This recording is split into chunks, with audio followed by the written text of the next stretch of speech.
औज़ुबिल्लाहिमिनश्शैतानिर्रजीम बिस्मिल्लाहिर्रहमानिर्रहीम। अस्सलामुअलैकुम वरहमतुल्लाहि वबरकातुहू।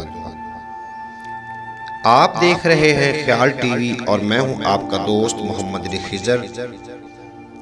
इस वीडियो में हम बात करेंगे फिंसी, फोड़ा, खारिश, छींक का रूहानी इलाज। चीनी की एक प्लेट पर ये जो मैं नक्श बताने जा रहा हूँ,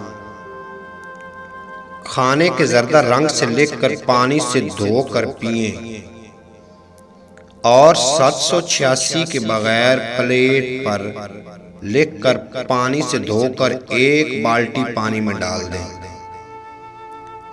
और इस पानी से गुस्ल करें। अगर छींक है तो इसके लिए मुद्दत इलाज 4 माह है और अगर मामूली फिंसियां हैं तो इसके लिए 11 रोज करना पड़ेगा।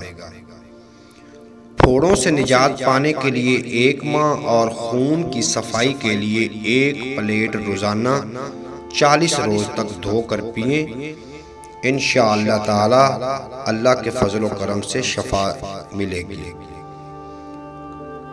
ये वीडियो अपने दोस्तों को भी शेयर करें ताकि वो भी इससे फ़ायदा हासिल कर सकें और अपने मसलों का हल जानने के लिए कमेंट्स में लिखें। उम्मीद करता हूं कि आपको ये वीडियो बहुत पसंद आई होगी। अगर पसंद आई हो तो मेरे इस चैनल ख्याल टीवी को ज़रूर सब्सक्राइब फरमा लेना है, साथ बेल आइकन होगा उसको भी प्रेस कर लेना है। तो इजाज़त चाहता हूँ, जहाँ रहें खुश रहें। आपका और मेरा अल्लाह हाफ़िज़।